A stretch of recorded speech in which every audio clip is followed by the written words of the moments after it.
in the morning after your rest, and Britwick and Dobbsy are just feeling generally grotty. They scowl at you as you hand them their morning cup of coffee. But you're ready to push on. So I believe you were heading northeast to the Watcher's Pool. Aye. I'll get up and grumble a bit, have a carrot and go and find Brian. Yeah, Brian's I haven't got a map. with his little tether, and Brian's waiting with his little tether, and he sort of makes appreciative noise as he munches upon his carrot. And He's a canny lad. Would you like to continue on your journey to the northeast? After Certainly. a short breakfast. Yep. Oh, hold on. Oh, to the east of the Orwell appears to be a large lake. We're going to check the lake out, chaps? Yes, I think we should. Yep, sounds good. Well, we'll go and have a look at the lake. Heading to the shore of the lake, you can see what appears to be a large cave to the southeast, with some kind of ramshackle hut atop it. A distant sustained screeching can be heard above the din of insects to the south. Up ahead, through the morass and fog, you can make out the form of a humanoid frog sitting on the edge of the river. As you watch, he flicks a rod into the pool in front of him. Hello, Jeremy. You know how they say it? You know what they say? Teach a frog to fish. He's small and purple and has a spear. Teach your frog to fish and he'll clear out your fish pond. What's handy, isn't it? So, Oh. are you heading down to the southeast to meet him? Yeah, I think we should. Yeah, why Has he not? spotted us yet? No, but he's got like a bulrush in his mouth, hanging out of his mouth, and he seems to be not so much intently concentrating on the pool, but sitting back and with his feet up as the rod's there. So you get down a little bit to the southeast, and as he approaches you, he looks around. As you approach him, he looks around. You can see now the strange cave with the rickety thing upon it, the rickety building, and the loud screeching is almost deafening. Evening. Good evening. Excuse me, dear. So, what's that screeching noise I can hear in the distance? It's something in that hut over there. Any clue to what it could be? I see some flying things over there. I'll look over. Do I see any flying things? You look over and you just vaguely make out a small ship squatting. The strangest sight, now that you're close, greets your eyes. There are large stepping stones out into the centre of the lake towards the cave. And as you look, the DM shares the map. He introduces himself. I'm Earthgunk. Nice to meet your acquaintance. Pleased to meet you. My name's Nutmeg, mate. And I'm Sherlock, bar detective to the masses. I'm Brother Britwick, and this is Brian. Hello, fellows. There you go. You see on the edge of these strange stones, and the bullywug sitting fishing there. Except we're missing Nutmeg. What brings you fellows over here? Well, we're currently looking for caller. What you mean, caller? Ugly Bint who's in charge of this area. Aye, what he said. Bavlona. This is I pegged you as strangers when you came, looking all weird like you did. So how's it fishing? What you nearly caught so far then? Pretty bad, to be honest. I normally catch a couple of fish every hour. This is those screaming things over there. They'll be working for Bavlona. Oh, we should go and have a word with them. They might know where she is. Do you know what they actually are, these screeching things then? You can see them now above the cave on the edge of the platform where the rickety building has been built, screaming down towards the mouth of the cave. Do these things have like wings and bare breasts, like harpies? They do. They look scaly, ghastly, kind of a bit like the gargoyles that you've seen on the top of buildings or around churches, but much, much smaller. And they let out an incredibly terrible piercing shriek. The two there, one will scream and then stop, and the second one will then scream, and they seem to be alternating. I ask him if these species ever bother him. No, they just seem to scream at the cave. Pavlona does strange things. It's part of living in hither. Anything? Oh, I think we should go now. Have a look. You just want to go and have a look? You don't want to discuss it any further with I was going to say, anything we can do to help you? Have they been there long? As long as I've known them. Have you been here long? I come here every day or so for a fish. I don't like to hang around the pompous asses in Downfall. Much prefer to be out Efficient.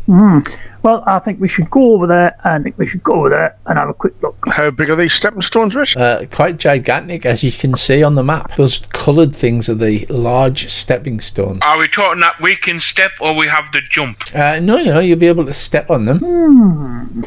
I'll have a sniff to the smell of magic. Yeah, but pretty much everything in here smells of magic. Yeah, but they smell particularly magic-y. Like, as in, I'm running detect magic. A little bit more magic than the background, but yes, definitely magical. Right, I'll walk over to here and I'll shout, "Oi! You! You screaming buggers! What are you doing?" One glances over at you, but ignores you and continues to scream. I'll shake my fist at him. "Oi! You're scaring the fish!" I'll turn round at the frog guy and put my thumb up and nod with a cheesy grin as if I've got your back, Jack. Indeed. So you should be able to see them over the other side of the water there. I'll turn around and go, "Are we going to have these lads or what?" Well, they look like the sort of thing that we're going to have to deal with. I will stand on the first stone and see if they're doing anything. Right, Dobbsy, as you stand on the first stone, a musical note comes out. I'm pasting a link into the browser. That is the first note. This is the note it makes. It makes a loud ding noise. I'll try hop on it and make some tunes. Nutmeg, as you jump onto the second one, it makes a dong noise. As in D. Yeah. I'll jump onto the one next to Dobbsy. Yeah, that makes a nice C dong noise. I'll turn around and go, "We all know what this is, don't we, boys?" The two creatures out on the outside of the cave stop to look at you for a second before resuming screaming at the cave. I know what you mean, Nutmeg. It's Hiver's Got Talent time. Does anyone know how this music stuff works? Yes. Right, play it again, Sham. I start jumping, hopping, trying to get a good tune going. Right, so Dave, being a bard, you quickly figure out that the notes correspond to the different musical notes on the scale. So you can make me a DC 12 performance check. I'm not even going to try. A 14. One. Yeah, you pull out a simple little ditty, such as Mary Had a Little Lamb or London's Burning. The small winged creatures howl in agony and cover their ears. Give it a bit more beat. All right, going to play some real happy music. Oh, you should have seen the size of her tits. They were so big and round. The old ones are the best ones. So how are you playing this music? I'll help. Yeah, me and all. Are you all leaping up and down on the... Yeah, he's telling us when to leap and then watch time, and I'll just do as he tells us. Right, so spreading out, you leap Is it upon by the any chance? xylophone. Is it by any chance louder if we're all doing it? It is, but you'd have to time your ding noise. Well, yeah. I mean, like if Shay looks in the middle and we're kind of watching him, and when he jumps, we jump. No, we'll set an parameter. So it's barely a success. You continue to hop backwards and forwards. The creatures covering their ears and screaming at you directly. You don't seem to be close enough to them for anything to be happening, however. Oh, I'll hop a foot closer. So you're hopping across then? Yeah. Yeah, you've got that little link there, so that's the noise it makes as you hop across. I will get my bow out just in case. But as you're hopping across, then you can no longer keep the rhythm up. The creatures stop covering their ears, Dave. Right, I'll start conducting the lads. So we all get on one set of steps. Sorry, on a different step. Yeah. Sort of. Yeah. Right, I'll move to 1, 2, 3. I'll go to this one. 1, 2, 3, 5. Yeah, I'll go there. Everyone move to a different step. Oh, excuse me, Mr. Ufgung. You couldn't mind jumping up and down on the red one for us, would you? Sounds like fun. And he hops up and jumps up and down the red one. Dave, so so have you got your little web browser open there? Yeah. I have. So Dave, you press EDCDEEE.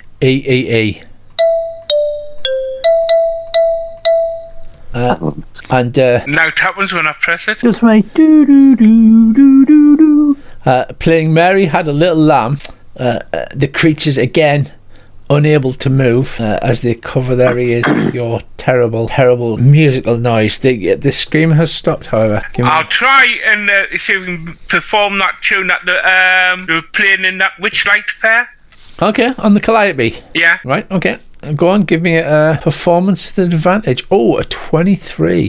Right, as you play the tune, you get it perfectly in tune, and the harmonics seem to have disrupted the creatures as they're holding their hands over their ears. They take flight and begin to flap away, leaving the cave completely free. Gunk laughs his loud froggy laugh. That was so much fun. What a barrel of laughs, mate. The screaming has abated. Right, I'll head into the cave. Me too. Okay, dokie. As you head into the cave, there's a hut on top of it, but there's no ladder nor steps to reach it. And Can I see anything in the cave? you can just give me a second. I have to give you a new map. Right, the cave. I'm closing the xylophone because it's going to hurt my brain. You just keep pressing it now, don't you? I've just found out you can run your mouse over it and it acts as if you're hitting them all the time. It's awesome. It is awesome. So you look into the cave, Dave, and you see that it's filled with water. And Is the water... Sorry, is the water clear or is it murky? Or... it's just lake water, the same as the... Is the water higher than the water level of the lake? No. Light from outside reflects off the water, dancing across the ceiling of this small cavern. At the back of the cave, an antlered serpent rises from the water and peers in your direction with a downcast look in its eye. Its eyes are bloodshot, and you swear it's got dark... like circles underneath them. All right, mate. You needing a sleep? He is just about to appear on your map. All right, there. Are you needing a kip? You look knackered. He smiles at you warmly and says, I assume you are the ones I have to thank because those creatures have left me with nothing in the bank. Nothing in the bank? Not at all. We don't mind. We're just passing by and we're being kind. You have come and not my first. My misery abounds. They do their worst. Who sent them fiends to rattle you? We'll see to them. That's what we'll do. This is difficult. Yeah, you're not doing a great job. I'm trying. As you step, because I'm not sure everybody can see into the side the cave. He's doing a better job than me, because I am not a poet and I'm well aware of it. He stands, well, he doesn't, his head, Nessie-like, rises out of the water. Antlers. Cerastes the Watcher, as some call me, from Mother Zybilna I come to thee. Regarding visions that I can see, ask and I shall grant thee answers 3. Right, now let's not ask random questions. Right, at this point, I'm going to clap my hands over my mouth and I'm going to wait patient. I'll stand next to Nutmeg and wrap an ear over his hands just to be on the safe side. I'll nod. Probably sensible. We've all been there and we've all done it. So, what shall be thy first question? We'll go into a huddle. I don't know what. So we'll just ask what's her name is? We know where she is. We want to know how to defeat her. Yeah. And how to free the good one, the good fairy. Zybilna. Yeah. Right, so Or what is restore her your to first power. question? As you go into I assume you've gone into like a Scooby-Doo-esque huddle and you're whispering at each other. Obviously. Okay. So of all the things you can ask, which one do you ask first? I would Shall we- ask how to defeat that thing first. I was just going to say, shall we ask how to defeat her? Running circles may sound fun, but leaves hags sneezing while they're done. But I will dump that into the chat for you. You all say it as you stroke your chin beards or ears or whatever. That's the next thing. That's the next thing. What is it you really want to know? I'll What's look the name at- of the good fairy? Zybilna. You know, how do we restore Zybilna to power? Ooh, that is a little more interesting. He stands and thinks for a while, well, a few seconds, and the realm disturbed must be made right. A unicorn's horn will aid your fight. I look at the lads huddle back. I think maybe the third one might be best to find out how we may restore the best way we may restore what we've been lost, what we've been taken from us. What do you think? Yeah, agree I haven't completely. lost anything. Sounds good. I'm a still Aye, well, nice the rest of us have, literary- or something along the lines of where we can find the things we've lost. What's the best way for us to regain that was taken from us at the Witchlight Fair? Right, he thinks again, and he coils towards you at the door. And he does know. I'm just looking for it. In witches' troves, lost things reside. Find the frog's mouth and reach inside. He smiles at you and says, I thank the good the kindness that you have shown, but please don't leave me all alone. If one of you would stay with me, we could be friends eternally. Oh, hang on a second. I'll hop across to the frog. Go. There's a guy in here needs a friend, and he's right near the lake for fishing. And have you got anything in your mouth that you don't need? Have I got anything in my mouth? And he pulls out the reed he had, and he's like, "You can have this if it's that important to you." Thanks. Go and talk to the watcher. Who lost a reed? I'll hold the reed up. Which one of us has lost their reed? Some reeds can be used in flutes, musical instruments to play tunes, or organs. That is very true. You could make a reed flute. Earl, I'm going to need a persuasion check from you. I'm sure you're good at persuasion. And DC 12 persuasion from you. I'll give him a hand. Okay, hang on. Go on then. A success. Ufgood comes over to the Watcher and says, "I thought you were a legend." The Watcher says, "No, upon me now your eyes can feast. I was tracked here by the sounds of the beasts." So they strike up a conversation, and apparently it's a fruitful one, for Ufgood says that he would not mind to spend some time here with the Watcher. Not a problem, mate. I'll pat him on the back. Job done, boys. We know a little bit more than we knew before. You do need to know a little bit more. All right, we should head back to Brian and go and find a unicorn. Should we not check out the hut on top of this rock first? Aye, we could. Can we climb up the rock to the hut? You can. The rock is slippy, but there are handholds. Right, I'll have a climb up. Ahead with him. Follow up, mate. I'll hold on to the handholds, but I'll flap my wings really hard. Right, so you I'm not taking off. you shimmy up the top of the rock. Let's select all PCs. Let me have a athletics roll. Dobbsy is going to have incredible difficulty getting up this roll without help, so he doesn't even get a roll. Well, we can lower a rope and pull him up. All right. It's slippy, so it's a DC 15 athletics roll. Can I use acrobatics by any chance? Me too. Acrobatics going down, athletics going up. That's right. You get an acrobatic on the way down if you wish. Welcome to the land of Dex is too powerful. Yeah, straight in the water. Yeah, so Britwick, Oh, hang on. Have I got that thing? Wait a minute, where is it? where you feel a dex save, Yeah, where you add a D4, I believe. yep, a D4. Allow me to add a D4, which won't help me at all. 11. Still doesn't help. It still does not help one bit. So you slip and fall sploosh into the water, getting yourself wet. The glitter upon you has turned into a slurry, and Lovely. and now thoroughly soaking. The rest of you, Nutmeg and Sheila, climb up the side of the rock. The interior of the hut is a single room with crude beds of moss and a single open window. The wood creaks as it sways slightly. A rusted old harp sits in one of the moss beds. Ooh, a harp. I'll pick the harp up.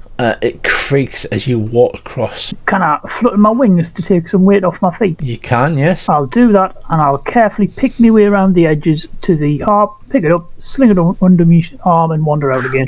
You can feel that it's magical as you There. carry it over across the room. I'll lean out the door and go, does anyone want a stinking magical harp?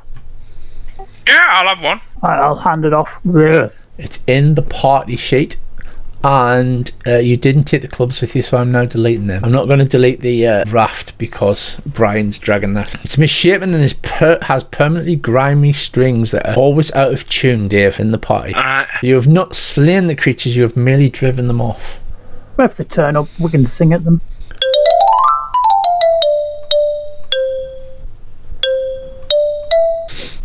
Right, so heading back down. It's easier to get down because there's basically water next to you. I know. The sopping wet Britwick stands there, his ears all sort of half-cocked, dripping water everywhere. So what do you do now then? Head over to Brian. You head off to the shore, waving goodbye to your froggy friend. Yeah, our froggy friend and our watchy friend. Your froggy friend who knew so much and yet was asked so little. And you reach Brian on the shore, and then it's up to you. You have 6 miles of movement a day at Brian's speed. What direction are we going to go in then, chaps? North. North. You did know that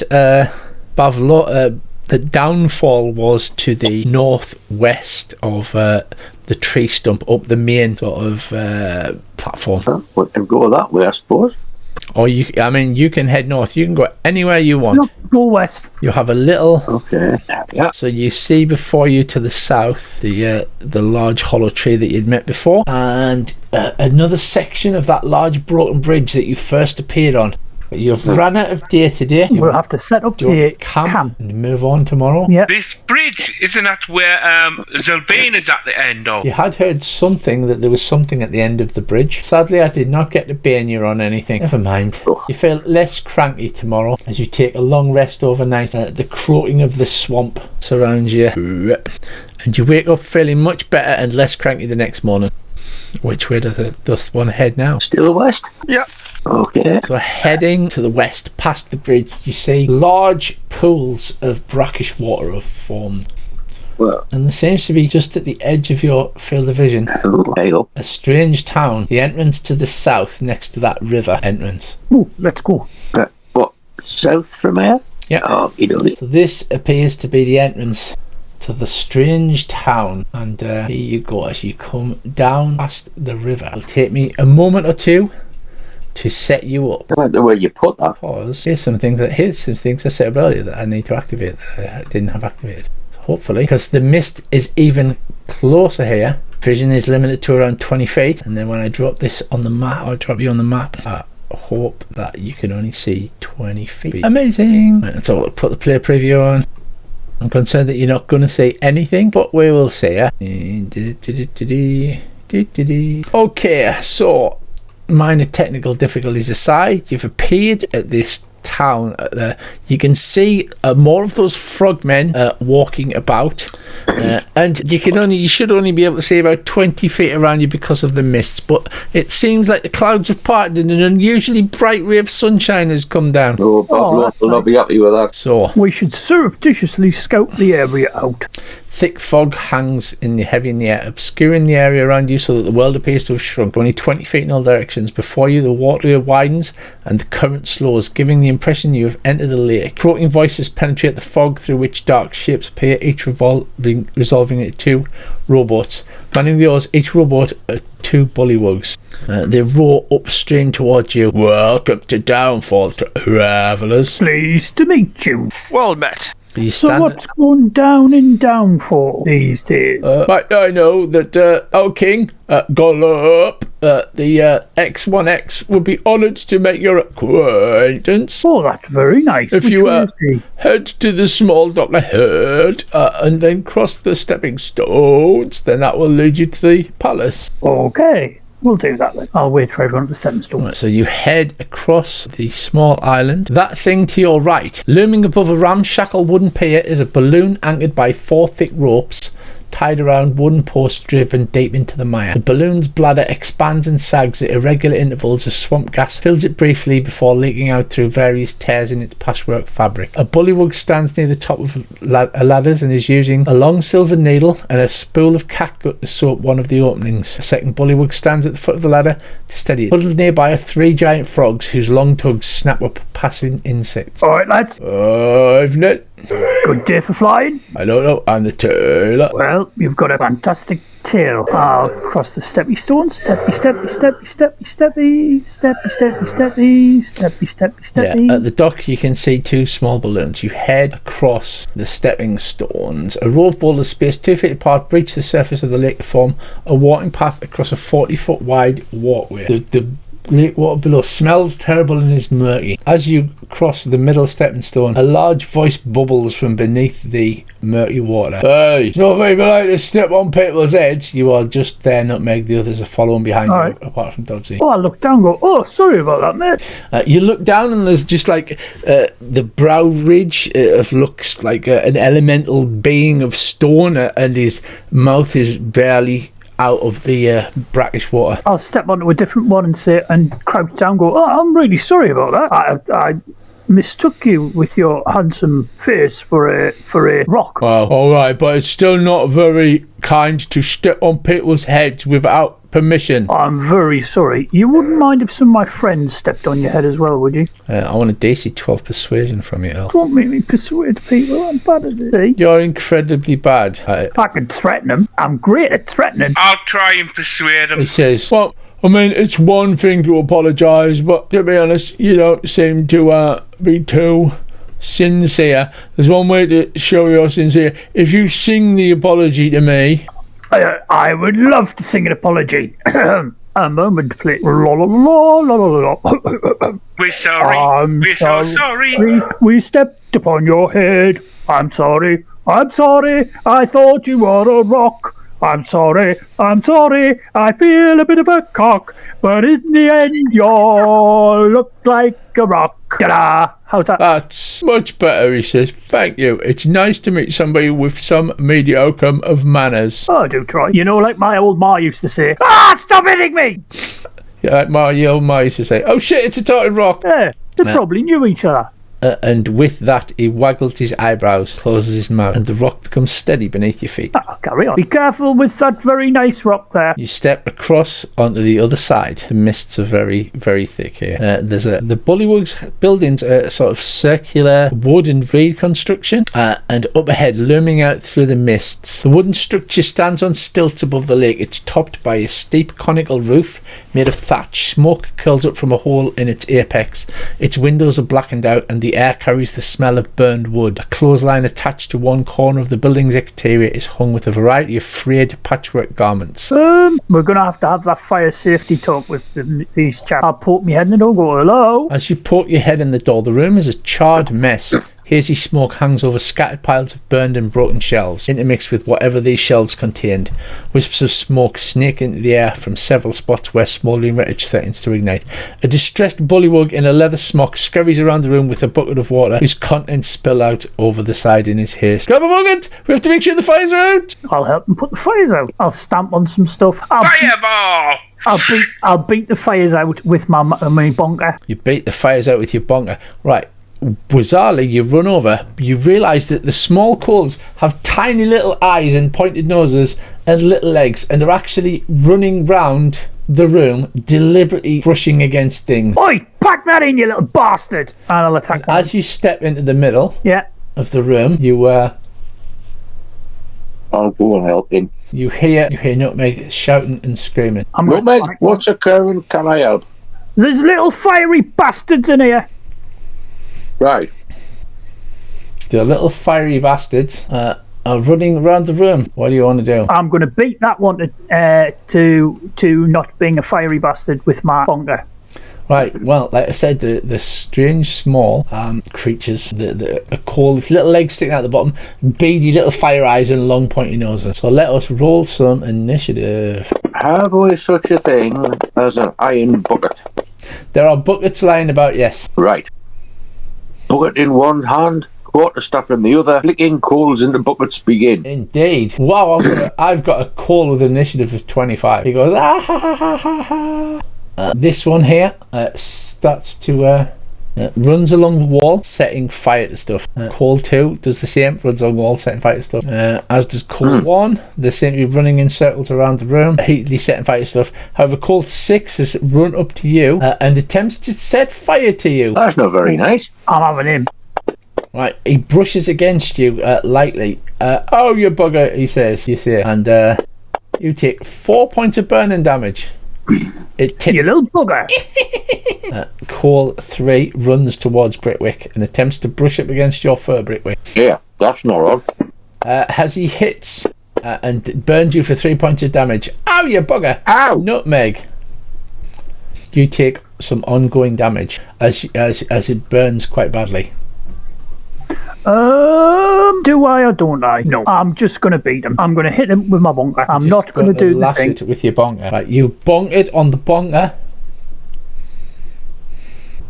Right, you smash it and it just shatters, scattering small pieces of burning coal around the room. Duke Ikrin shouts, stop it! You're setting fire to the place! As he dashes over and begins to swill his bucket on top of them. I'll go, there's a fire! There's a fire! There's a fire happening! There's a fire! Britwick, also 1 point from your smouldering fur. Right, can I grab a bucket, dive outside and, fill it at the side of the lake and then dash back in again? You can. Right. That being the case, if I dash back to exactly the same position I'm in, can I upend the bucket on top of animated coal number 3?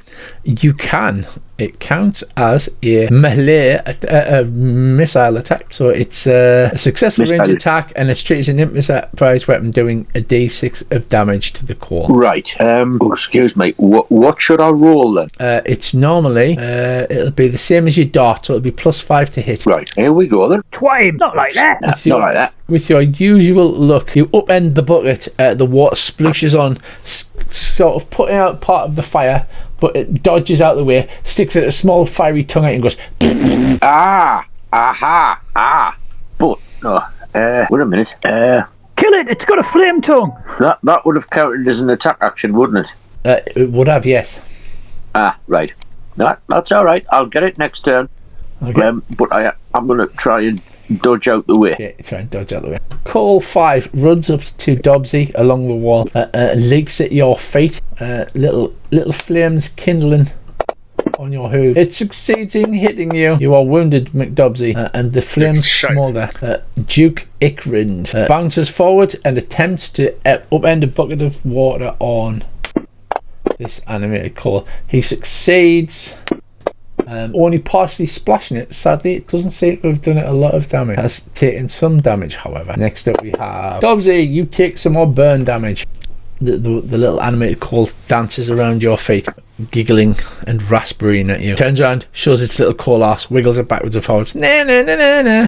What the Dobbs would you like to do? I'm going to stab the shit out of it. This seems a reasonable course of action. Just let me try and pull my maps around so I can actually get to me all my open thingies. You hit as you stab it in the coal bits.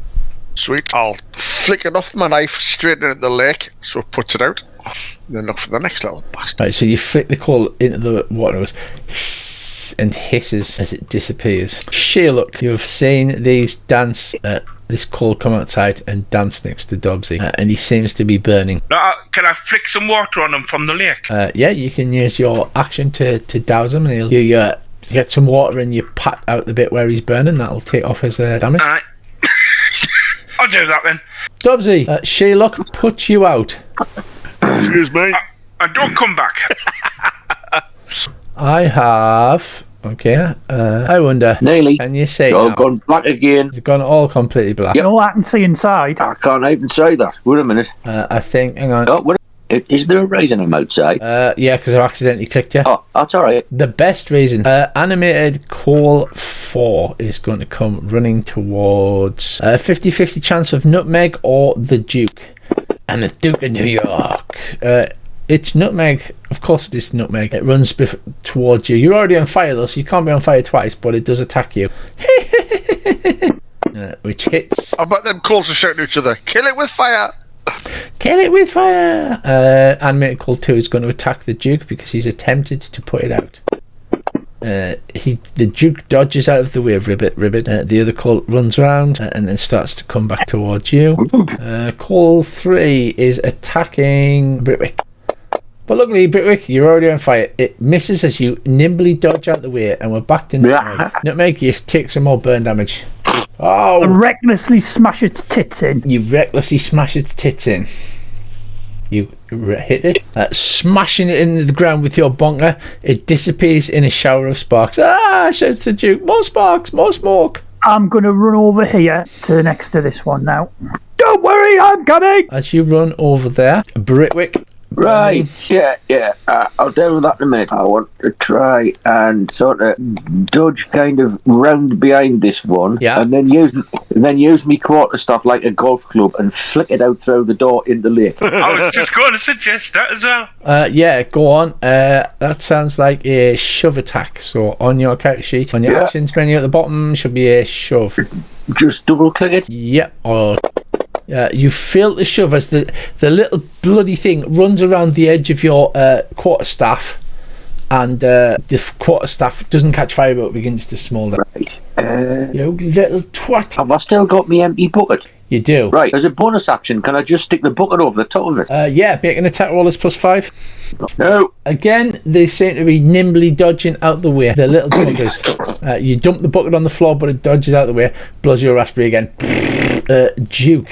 He basically has emptied his bucket onto it, so all he's got is an unarmed attack, which he fails. Dubsy, kill it. Dubsy, McSon. I'll move up behind it. All right, yeah. Stab this shite out of it. He does love the stabbing in the shite. Miss, yeah. You seem to be having a lot of problem with the little calls. Is there anything else you want to do? I'm just trying to see if I've got any bonus attack. You can always use an offhand weapon as a bonus attack if you have an offhand weapon. I don't suppose my hooves count. They do actually. I'll stomp the shit out of them. Because you normally use a rapier, so you could use your rapier by offhanding it. There you go. You'd do more damage with the rapier than your hooves. So your primary and dagger and an offhand and a rapier. Actually, hooves have been changed to a d6 damage in the new book. Right, so you stab at it with your rapier and your dagger, but sadly miss. Sherlock. I shall move into the hut, see what I can see. Right, you appear right next to this little coal dancing about, waving its little coal arse in the air, dancing around as Andy madly stabs, Britwick stabs at the floor with his quarterstaff, and Dobbsy stabs at the floor with his rapier and dagger, but it's dodging left and right, blowing raspberries. Right, I can only see one of them. So... That is true, you can, because of the range. Can I try and hook kick it out of the door into the lake? You can, but that will be a shove attack. I shall cast Bane on it. Very well. It failed, so you may put the effect upon it. Alright. And then I'll try and kick it out of the door into the lake. Casting time of Bane's an action, isn't it? I think so. Yeah, so a shove's an action, so you've used your action for that. They seem to have really low hit points. It may have been overkill. You can make an offhand attack with an extra weapon. So, like with a dagger, then? Yeah, so you see where your dagger is? You see the little hand, primary hand? If you click that, it'll turn to offhand, because it has different to hits and stuff. So it's a number 2 now? No, that's your thrown dagger. Like, you see where I'm clicking there, and I've changed it to offhand? Alright. Yeah, so you can stab it with your offhand if you wish. It dances around, it flashes its butt cheeks at you. Animated kill 2 attacks the Duke. And the Duke. He hits for some damage. The Duke catches on fire. Call 1 now has such a rich amount of targets. It is going to try and set fire to Dave. It has set fire to everybody else, and it's such fun. He attacks you, Dave, but misses due to your being nutmeg. Takes some fire damage. Great! I'll recklessly attack that thing as well. You little swine! You hit and you smash it into a shower of sparks again. I'll rush off up this way. Did the one go down? Is there 2 up there next to you? Just one that I can see. Yeah, just one. Is there one in there? No. Nope. You don't see one in there, and it doesn't look burnt in there. It all just seems to be the main room. I'll run back up to there then. Rah! Screaming as I run. Grrr. Britwick, ow, your tail's on fire now, but it's your turn. Right, that's it. I'm off belting it with me quarterstaff. None of this flicking it out the door business, just gonna clock it one. Your tail being on fire is obviously a distraction, dear. Yeah, and I guess, can I try an unarmed strike offhand? You can. Right, or not? Yeah. Again, you're stabbing and kicking and thrashing. This little thing's dancing around. Little twat. Duke hops up and down as he's on fire. He uses his action to pat himself out, so he no longer takes any more damage. That's his turn as he pats himself out. Dobbsy, this little thing dances around, making a mockery of the 3 of you. Not this time. Finally. Right, you stab down, splitting it in 2. The coal falls in 2 halves, and then twitches and goes and stands still. Then I use my hooves to stamp it out.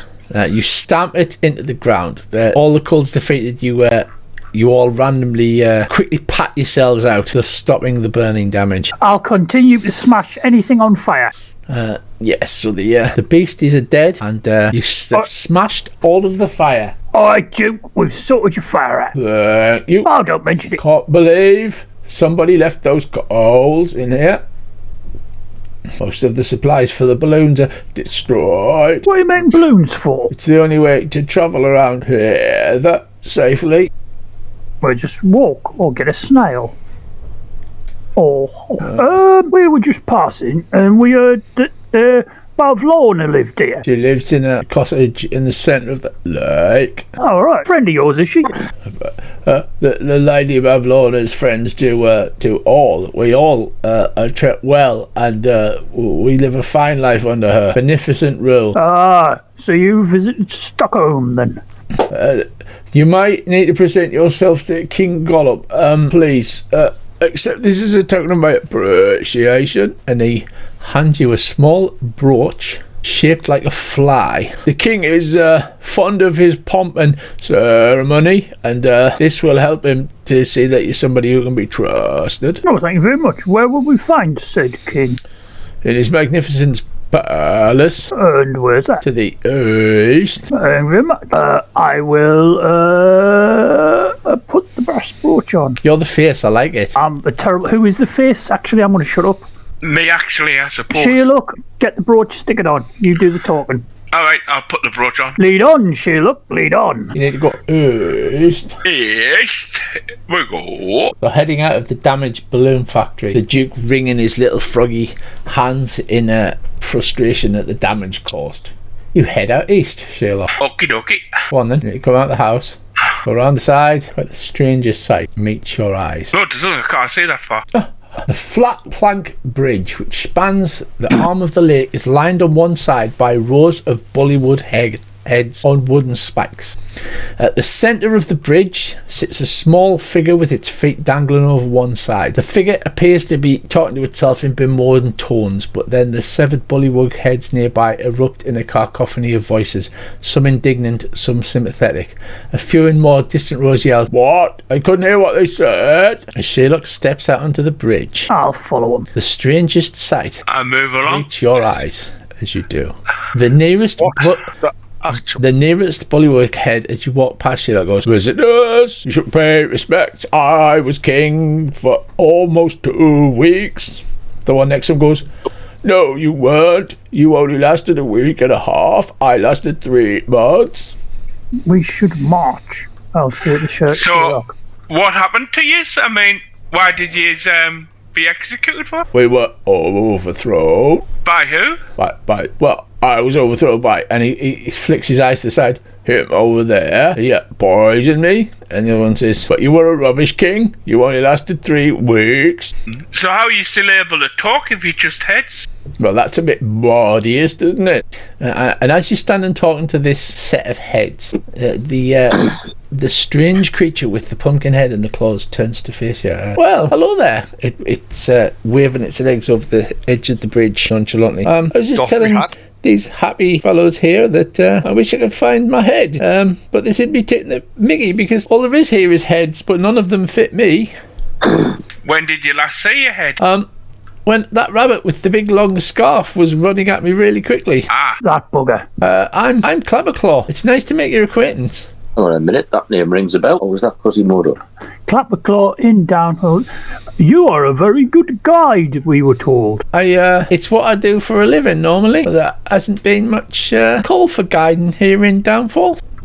Isn't any magic leaves around here, is there? Leaves? There's magic everywhere. Yeah, but specifically magic leaves. Okay.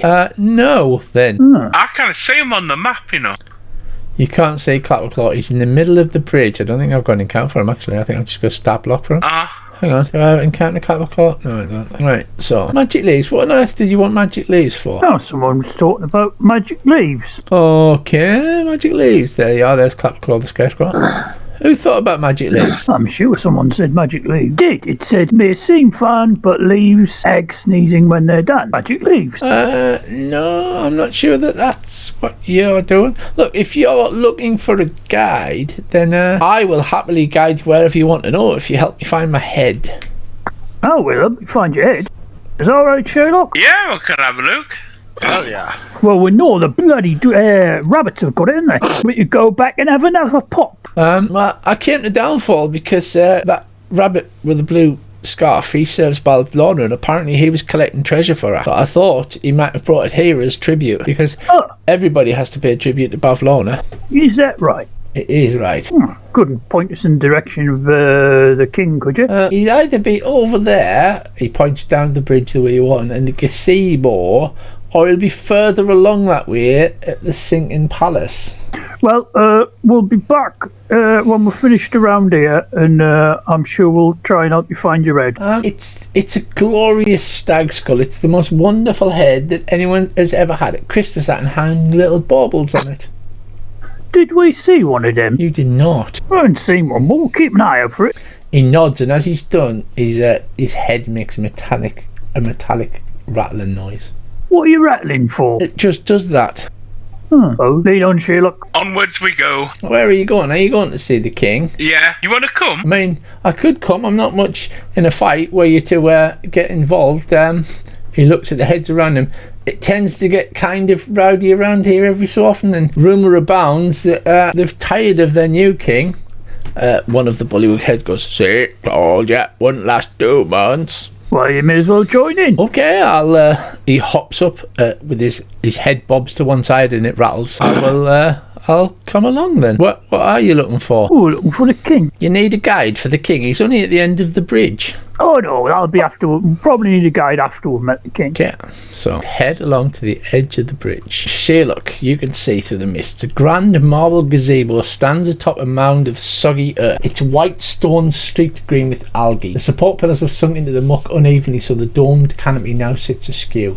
Short steps rig the gazebo, leading to a raised floor where bullywugs dressed in shabby clothing lounge on pillows. Among them, a harper sends forth delicate notes that mingle with the murmured croaking of the gathered nobles. On a dais, a flabby bullywug wearing a crown of woven lily flowers sits on an ornate throne with his legs folded under him.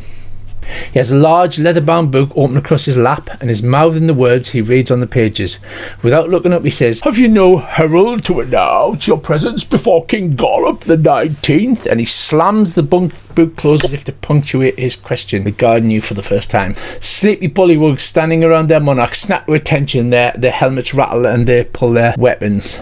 You notice that the few ladies that are about are wearing like exaggerated Elizabethan gowns with big ruffs and large flowing skirts. This is awesome. Announce yourself and you speak to King Gollop.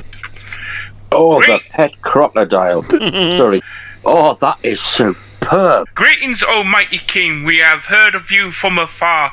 We come to bask in your magnificence and glory, and to hear your advice.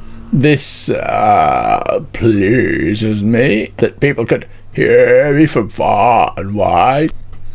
So, what do you do then, Dave? I bow and introduce to others. Oh wow, there's a lot of bullywugs about to appear on the court. The king gets a morsel of food and tosses it to the crocodile. Here, Snoodle, have a snack. It's a Snoodle snack. There you go. You have a bunch of bullywugs and a bullywug king and Snoodle the pet crocodile. So, Dave, step forward that I may regard you. You step forward, Dave. I bow and introduce them to my comrades. This is Nutmeg, the fair and fearsome. We have Dobsy, the magnificent champion. We have Britwick, not so lucky. Did you say the champion? Yes. Is he something of a wonder horse? You could say that, but he's not a one trick. But I must point out, my majesty, it would be unfortunate to regard him as a one trick pony. Oh my god, that is amazing. I smile at Davey and give him a little wave and a bow. What brings you to the soggy court? Alas, your majesty, a sorry tale we have to tell. From lands afar beyond your ken, we have gathered here to seek that which was stolen from us when we visited this carnival called the Witchlight Fair. Very good. We were told that we may seek it in hither and thither and yonder there. So we came, and we hope you will treat us fair. Of course, King Gollop is nothing but a benevolent king. And as you speak in Bercy, that little soggy bullywug knight leans into you. He presses a small piece of parchment into your hand from behind and whispers, "Find Ildig, the Baron of Muckstump at once. Vive la Revolution!" And then he hops off into the swamp. Okay, I will sneak it away on my person, but I will not act like anything's happened. Okay, as you speak, Davey, he says, "I see you have the icon proclaiming you as a loyal and trusty member of the Soggy Court." Yes, your Duke was in dire need, and we assisted him greatly. So he gave us his boon to help us on our journey. I could do with loyal subjects as yourself. I may, and he looks down his lap at the book. I may have borrowed a book from a good lady, and wanting to prolong my reign, I would be most grateful if you could return it to her for me, and assure her that it was not stolen, just borrowed. Would this lady be described as not being fair? He looks, all of the bullywugs look at each other left and right, and he goes, no, she is most fair in hither. And they'll go, oh yes, most fair, definitely most fair, yes, of course, most fair in hither, and possibly beyond. Possibly, yes. I'm glad to hear I was mistaken. I do like ladies who are most fair, by looks and by deed, of course. Of course, yeah. So, the king command you to aid me in this task. However, only those bedecked in royal attire are allowed to see Bavlorna. So I command thee to head to the east to the royal palace, where you will be dressed in finery such as this. And he indicates to all of the bullywugs around him who are wearing those little Elizabethan ruffs and those clothes. And you will be bedecked in finery such as this, and then you will be allowed to return the book to the lady and explain the unfortunate mistake. Oh, they look excellent. We should do this. Yeah. Do you have ones with glitter on them? What's glitter? Oh, I'll show them some glitter that I've got in my pocket. This is glitter. It'll make them ruffs look really good. Like pixie dust? Yeah, like pixie dust. Except this is pixie dust, that's glitter. I think we might be able to find some pixie dust. Right, we should do that. We should get ruffs. We would look great in ruffs. I would look particularly good in ruffs. I think we'll suit Dobsy, because he likes a bit of rough. So, do you have any other business for your king? Perhaps a gift? I'll give him the brooch, the fly brooch. He looks with disdain and doesn't take it from you. Right then. That is handed out by the soggy court to our trusted members. Well, one to just give it away like that, one would prove oneself to be an utter cad. I'm sorry, Your Majesty. I'm new around here. Please accept these 2 magical crossbow bolts. Why, thank you, he says. And he takes them and hands them to the guard next to him. Most excellent. Do you have anything else? Apparently he wants you to go and see Bavlorna, but do you know where Bavlorna is? I'll ask him, do you know where, once we're dressed, will we be directed towards this lady who you wish to return the book to? He indicates the centre of the lake to the south of you. The one where all you can see is huge misty clouds. The lady dwells in the hut at the centre of the lake. You must be properly attired before you attend her. Well, Your Majesty, if one of your loyal servants will lead us to our dressing chambers, we'll be soon as done, soon as mended. Of course. He snaps his finger and a bullywug hops forward and bows down. Follow me, he says, and heads off to the east. I'll follow him. The Sherlock heads off to the east. I'll follow Sherlock. I'll follow Sherlock as well. I'll follow Nutmeg. You head through the soggy court. As you do, the king does the queen wave, you know, where he sort of rolls his hand in a circle as you all pass. I'll nod. So I'm just going to move you past all of these bullywug fellows, and then I'm going to onto the bridge on the other side of the gazebo. Clapperclaw follows behind. Right, so heading across the bridge, you come to the edge of a large tree with a large wooden palace leading up to it. At the entrance, the ramshackle hall is built around a big tree. 2 of the tree's limbs reach out through the walls like enormous welcoming arms. The interior of the hall is roomy with an open floor plan that allows occupants of the upper story to look out over the lower one. Bullywug courtiers crowd into the space, filling it with their guttural croaks. Their clothing is faded and stained with mud. Wait for clothes. We're for clothes. Clapperclaw rattles and says, I've never been this close to the palace before. Oh, we're going to get clothes. Clothes are great. Look at how good my clothes look. The bullywug escort comes over and speaks in Sylvan to one of the courtiers and says that you're to be clothed to the king's standard, to which they croak and run off. So you are led inside the palace, and you see out the back is a balcony, and from the balcony hangs a clothesline adorned with a million, it seems, shabby courtier type clothing. But also, it's not a big room. There seems to be an adjacent room, which apparently is the bedchamber, and a large pool chamber to the south, where a ramp leads down. There's a pool which has got fresh slime and pond scum put in every day, and that leads out to a dock. Right, is there any bullfrogs nearby? Do you mean normal bullfrogs, or do you mean the bullywugs?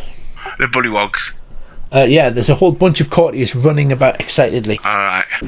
Did you want... As soon as I get a chance, Rich, when there's nobody around, I'll let them know one at a time, the rest of the party, what this note this other guy handed me. Yeah, he shows you a note, and it basically says, find Duke Illig, viva la revolution.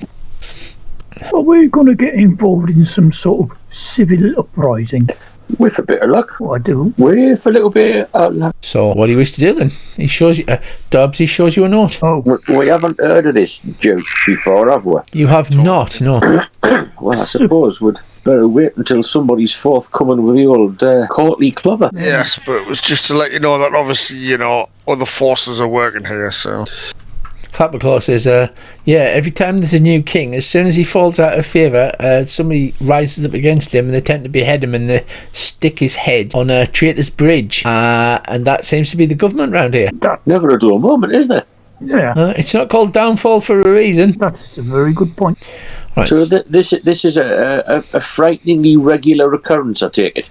Oh yeah, they never last more than 6 months, and frequently it's measured in weeks or perhaps sometimes even days. They seem a bit loco, and he does the insane gesture with his claw, spinning it in circles around his head, which jingles merrily. Do you think it would ever be possible to get one of them who could unite all the bullywugs and do a good job and be king for a long time, or is that just not the way they do things? I've never met anyone that could do that. I'd need some kind of bullywug hero, I would think.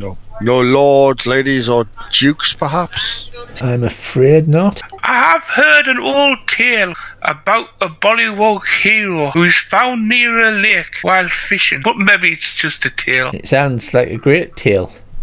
One day, hopefully, I'll get to hear it. Is there anything else? The courtiers come running in with old-fashioned sort of tape measures around their necks and start measuring you all up. Does Sir dress to the left or the right? Right. And such like. And a few minutes later, they come out with a bunch of those weird faded patchwork clothes with big Elizabethan-style ruffs. I'll try not to jump up and down excitedly as I pounce on the amazing item and start throwing it on. I'll remind the dressers that I am a member of the clergy and require something befitting my profession. Of course. We'll get you a smaller ruff, sir. Thank you. And to bring you something, while not perfect, it will be possibly quite adequate. Oh, I'm sure that'll do for me.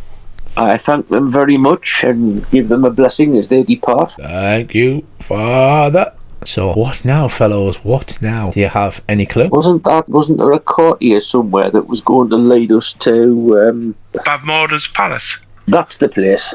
Well, the bullywug that arrived with you says, now that you're dressed, it can take you back to the king and to receive the book that he has borrowed. But what wasn't he borrowed?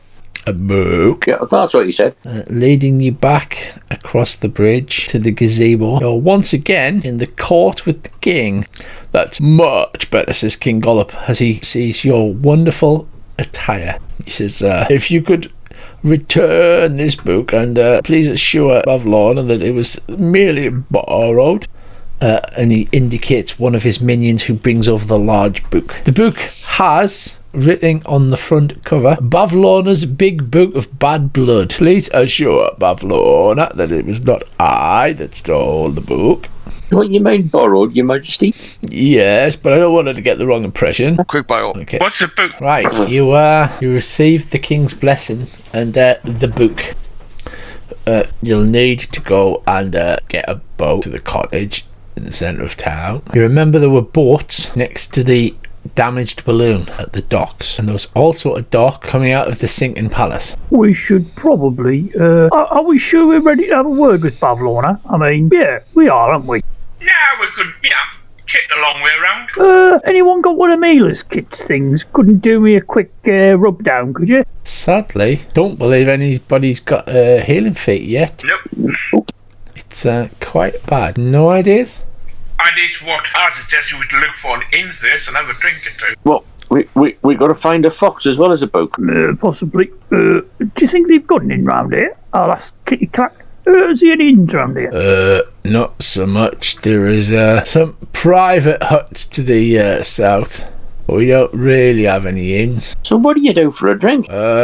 I'm not sure. I think the king must get it from Pavlona because it seems to come out of nowhere. Oh, then we should see Pavlona. Maybe she's got a drink. Right, come on, let's go and see Pavlona. Oh, yeah. So which way do you want to head? You're going to need to get a skiff. There's either the dock on the other side of the palace, where there's a bell on the end of the dock where you ring and somebody will come from the adjacent dock. Yeah, we'll go and do there's that. the one next to the balloon had 2 skiffs next to it. No, we'll go and ring because we're expected. Sherlock, you're going to have to talk us in there. The best way is probably to just say we're emissaries for the king. It's fair enough. We may as well go and ring.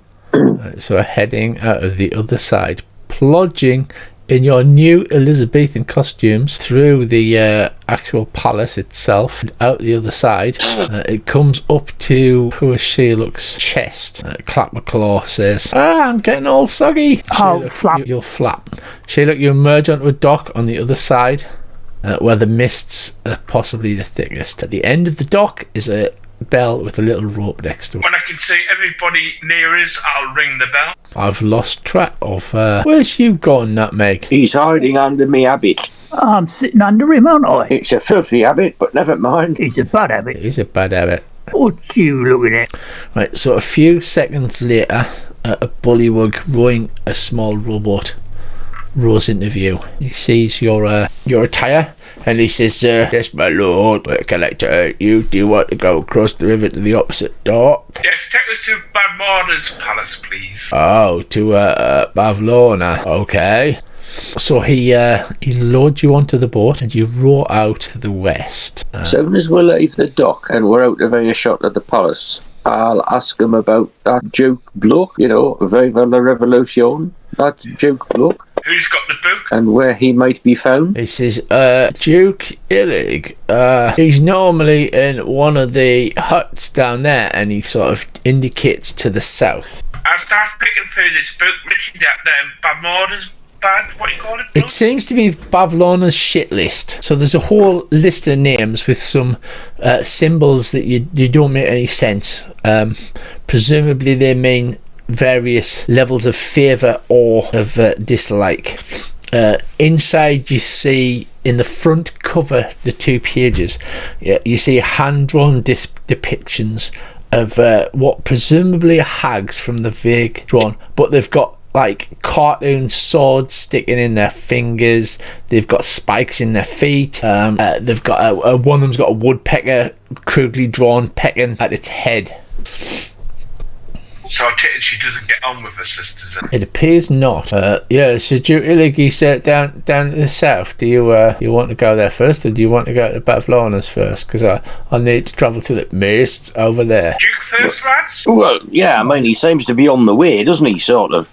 He sighs with a croaky froggy sigh, and he turns around and he goes back to the dock and deposits you off here. Just out of the mists to the east, you can see just the fingers of a giant tree poking out of the mist. Sorry, to the west, and he indicates that down that way. If you follow the path, you can't miss them. Thank you very much. So you head down the path. Yep. You find that the mist's incredibly annoying, so hopefully once you free this place from the mist, you may be able to see the wonderful grass and trees that you were promised. It'd be nice, like. Sherlock, just to the south of the road, you see the beginnings of what looks like a mushroom patch. As the mushrooms wind down, or perhaps toadstool. I'll go and have a closer look at these toadstools or mushrooms. As you head down toward the toadstool, your heart suddenly feels cold, filling you with a sense of loneliness that borders on despair.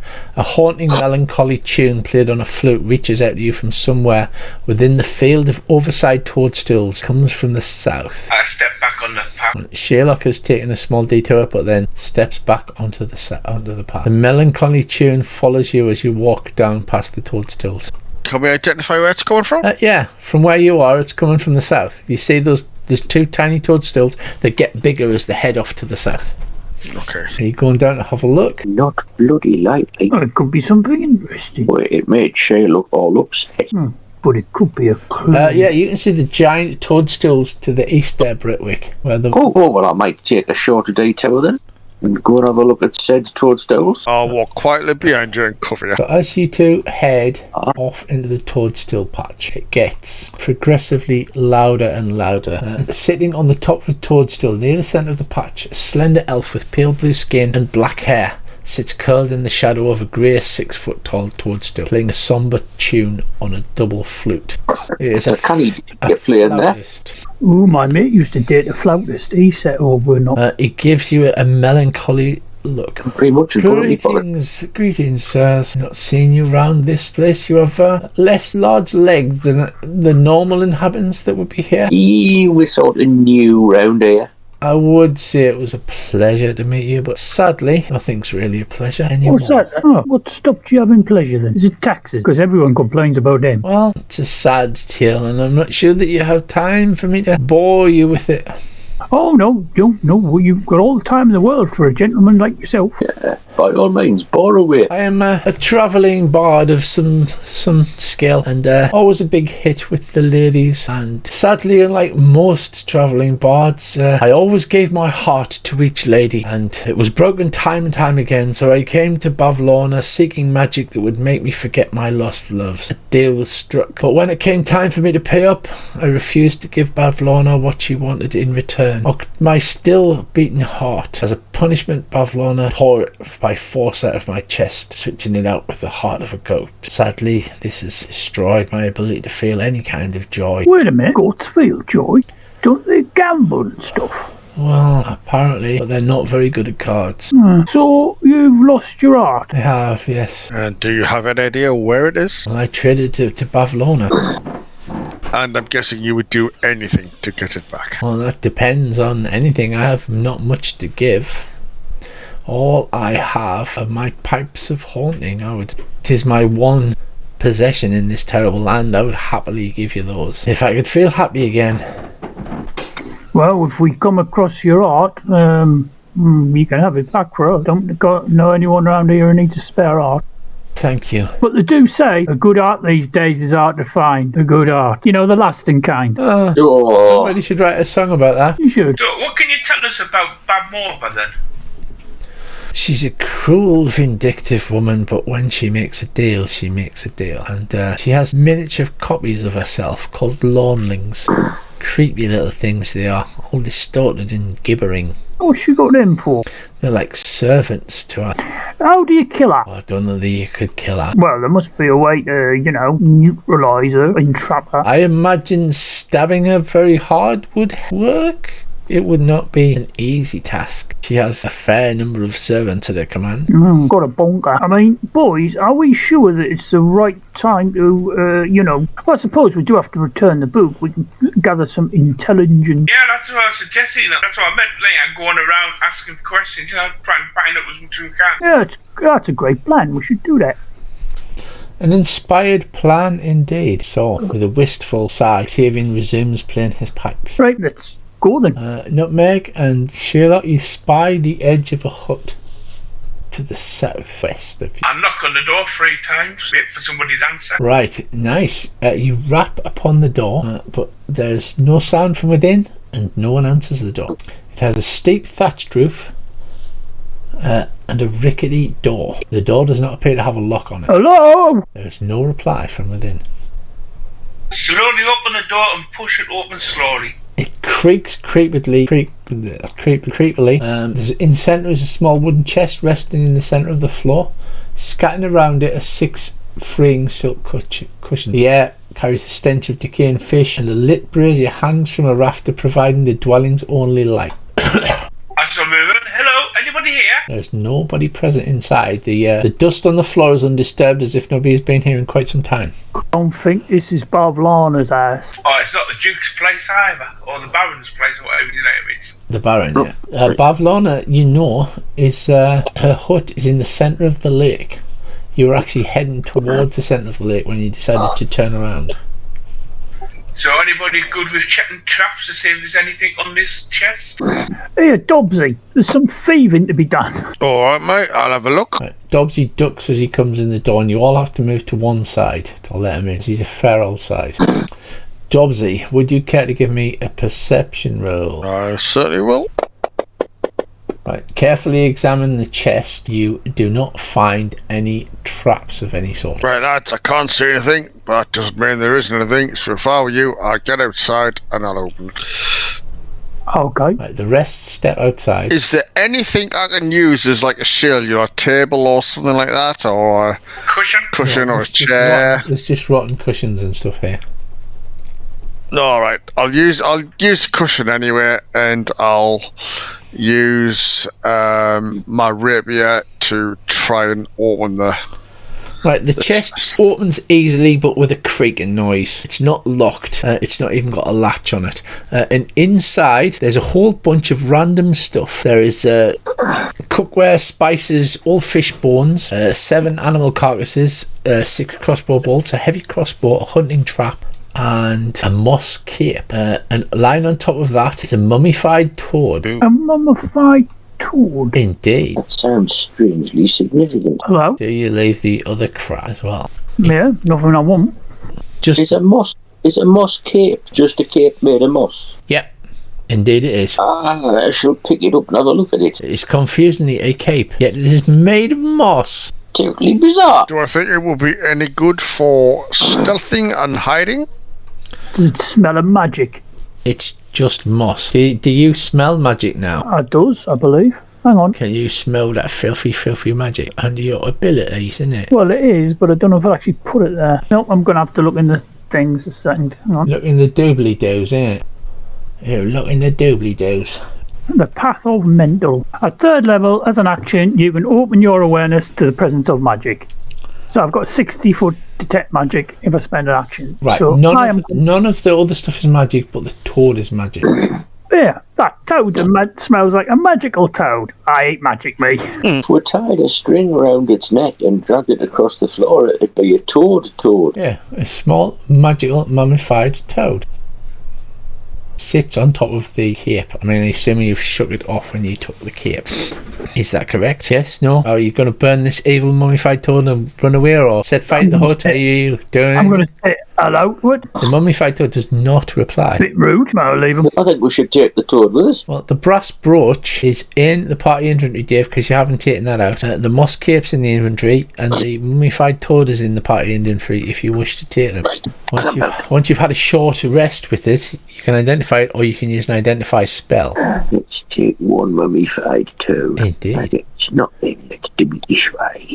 One mummified toad. There we go. Moss cape. I don't know. I just got a feeling that moss cape's gonna come in handy for something. Just do. Well, I ain't got them spells. I think we should just carry on down here. Yeah, see if we can find this joke bloke. Yeah, you continue walking down the path past some trees, and the path actually turns into a little bridge which crosses across a bridge. And cross the bridge. As you continue down the path, crossing the bridge, you come to another hut, and the little wooden path continues onward. There's a house, not a lounge. There is a house. You approach a house that looks almost identical to the hut you have seen before. It does, however, look slightly sturdier, as if it has been maintained better. I'm not on the door. Does it look like the sort of place where nobility might live? No, like I said, it's quite a simple round house. Hut, even. In that case, we'll just keep going. Oh, no, I'm not on the door. I'm not on the door. I'm not on the door. You're not on the door, and a voice says something in bullywug that nobody I'll say speaks. hello. It just sounds like... and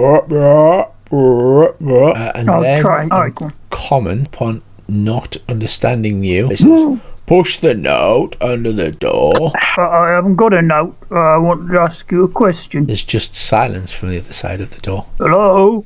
Knock, knock, knock, knock. Hello? Knock, knock, knock, knock, knock. Hello? Knock, knock, knock, knock. Hello? Knock, knock, knock, knock. Hello? Knock, knock, knock. I'm going to have a quiet scout around the whole outside of the hut. Okay, you head round. Earl stands and Nutmeg stands and bangs on the door, receiving no further. Is there any other exits out the back, or windows, or... There are no exits at the back. Some nice pools at the back. Why don't you stick your nose round the door, Nutmeg, since nobody's coming to answer it? Well, they're not answering. Follow. Yeah, there was just that short burst of words, push the note under the door, and then silence. I think he needs a note that got handed to us. Sherlock, you approach a third hut. A frayed rope tethers a giant toad to a wooden post in the middle of the hut. How does this hut look like? Look classy or what? No, just the same. The door is open. This is how you can actually see inside. The toad looks uncomfortable as it looks you in the eye, and then a pair of sticky webbed hands push their way out of its mouth. The toad's jaw open wide as it regurgitates a bullywug who falls prone on the floor. Look in the toad's mouth. Hello, I say. You look in the toad's mouth. The toad, You know, that's just what the watcher said. Look in the toad's mouth. That's right. So this is what's in the toad's mouth. This person. Hello, I say. It shakes itself away. It goes. It lies back. It's covered in slime and saliva as it backpedals frantically across the floor towards the door. The bloody thing. It pushes itself back out of the hut, out of apparently range, as the tongue comes shooting out of the toad, slaps the floor just in front of it. Close the door. You close the door again. So, what was that all about then, dear chap? That's the King's Mount. The bloody thing likes to swallow people. I'll give him my... I'm Sherlock Burroughs. Who are you, dear sir? I'm Vlonk. I am the official guardian of the King's Mount. Could I ask you a favour? I need to go and wash this gunk off. Can you keep an eye on the toad? Yeah, we'll keep the door shut. I think it's called Fandango. I'll be back in 5 minutes. Is he heavy? Is who heavy? I ask him if the toad's heavy. Very heavy. Oh, so he's not a light Fandango then? He is not. He says thank you and he disappears off towards... Nearly bloody choked there, thank you, Andy. You're most welcome. Disappears off towards the swamp. You hear a splash and a splish and a splosh. I'm pleased to win. You have the door shut. So what do, Sherlock? I'll just keep this door closed. Okay, about 5 minutes later, a much cleaner Vlonk comes back. Thank you, he says. Alright, mate. What a shitty job I get. It never tries to eat you, it just likes to swallow you. Why does it do it? Because it's a little bastard. Terrible it is. So, is there no way to, stop it doing it? No, we're not allowed to hurt the bloody thing, as it's the King's favourite mount. Alright. But what happens if it had an unfortunate accident? Well, firstly, I'd be executed. Would you not come up with some sort of cunning bridle type thing that would stop it opening its mouth wide enough to eat you? Or nails. That would be a fabulous invention. Were such a thing to exist. Can't it be that hard? Or nails. Surely we could knock one up out of a bit of rope. And some nails. Yeah. Just nail its mouth shut. So I said, did I? Yeah. Give me I don't even know. Yeah. A device roll. A tool? Do you have an appropriate artisan tool? Or I do have an artisan's tools, yes. Right, I shall give it a whirl. Give us an artisan's tools roll as you attempt to tie a bridle out of a piece of rope. I've got artisan's tools. Can I help him? You can help him. Yeah, I'll hold the nails. Right, and I tell you what, Nutmeg, with the best will in the world, mate, you do the tying and I would advise you on what needs doing, because I've just thought that this involves rope and I don't get on terribly well, but okay, you hold the nails. No, you've done fine there, mate. But still, yeah. So you see Britwick attempt to try and tie this bridle round, but no matter how hard he tries to tie the knot, and then the knot immediately slips loose afterwards. You're crap at knots. Yeah, I know. Someone else help me. He's useless. I'll have a try.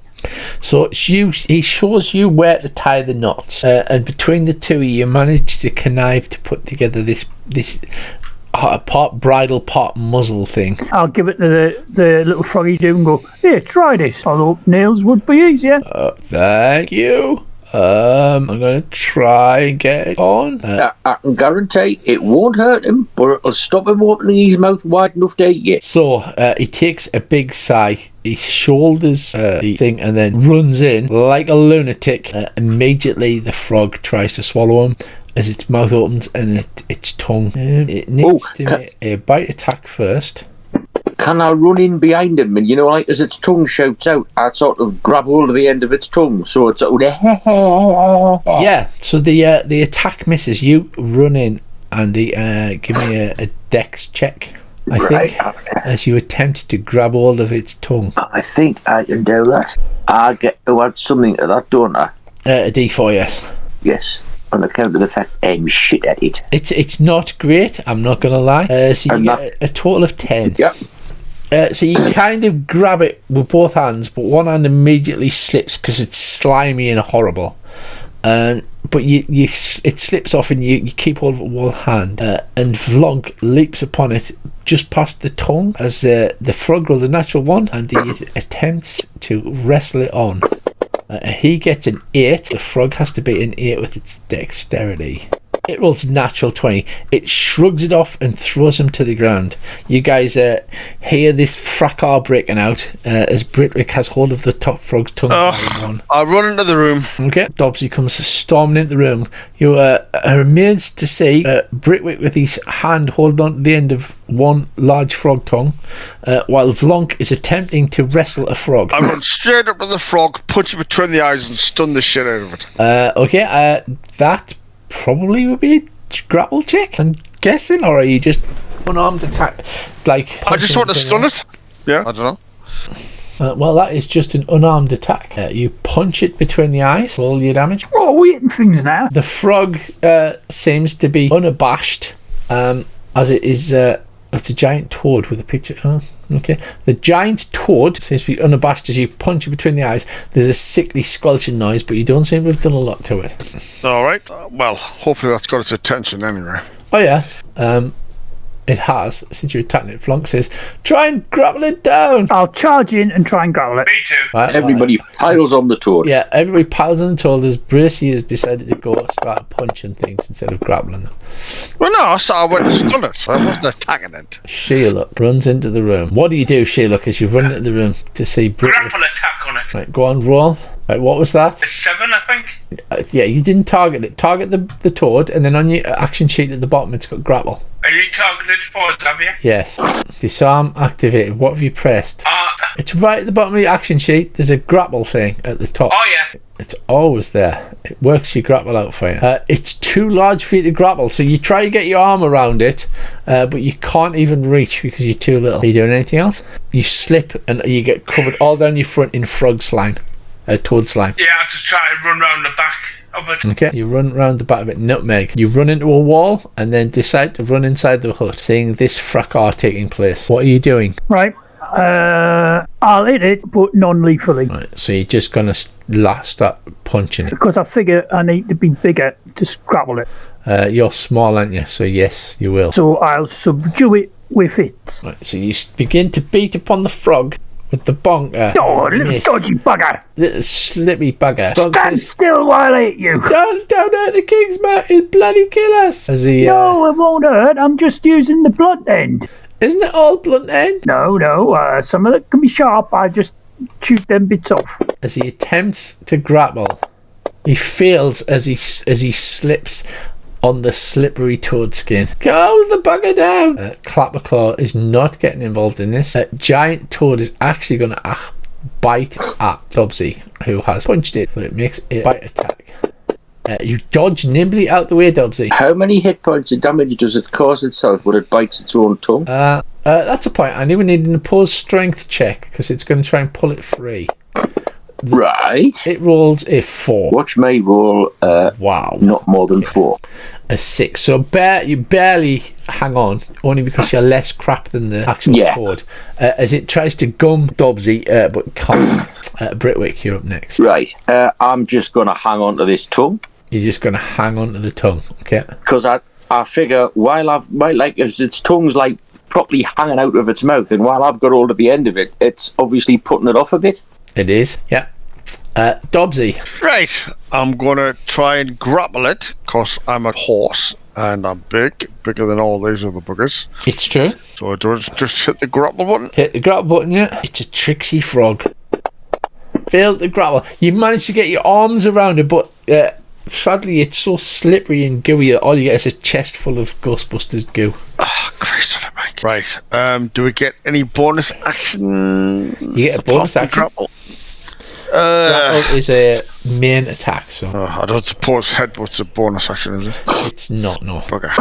I don't think I've got any bonus actions that'll work. Yeah, no, you have cunning action, but it's only dodge, disengage, or. No, I'll just hang on to it and wait my next turn. Right, so everybody's now covered in glitter, swamp water, and frog slime, pretty much. Sherlock, we're back to you. Right, so it's too big for me to grapple. Yeah. Just fucking headbutt it. You can always provide the help action to somebody else trying to grapple it.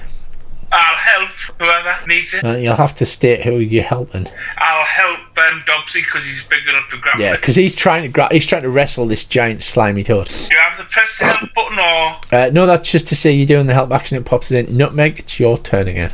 I'll twat it. And you twat it again.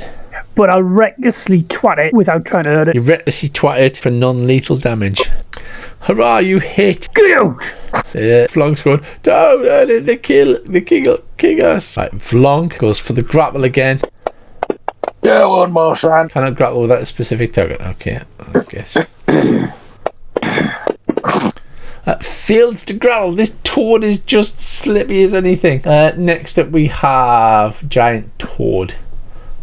Attempts to get its tongue back. Andy, a strength check. Oh, It's a 15. Oh, you will go. No, it pulls you forward a couple of feet, but you hang on with dear life. Yeah, I set me big rabbit feet and I pull back. Yeah, you're leaning backwards, heaving with all your might. It's your turn, and you're just hanging on. I'm just hanging on because I dare say, with my luck, I'd be the one that could grapple it, but I daren't leave go of this tongue. Yeah, that's because true. otherwise it'll swallow some bugger. Dobsy, it's your turn again. If you're going to try and grapple, you need to click the advantage button because Shelock is helping you. Finally, your arm slips around it again. It slips. Shelock distracts it. It looks down at Shelock, and as it does, you grab it around its big fat neck. Flonk slips the harness over the top of its mouth, and it pulls it tight shut so they can barely get its mouth open. In that case, I'll release the tongue. The tongue. So the tongue whips inside. Thank you, Sir Flonk. There you go. Double. Yeah. Easy, that is. That was easy. Not.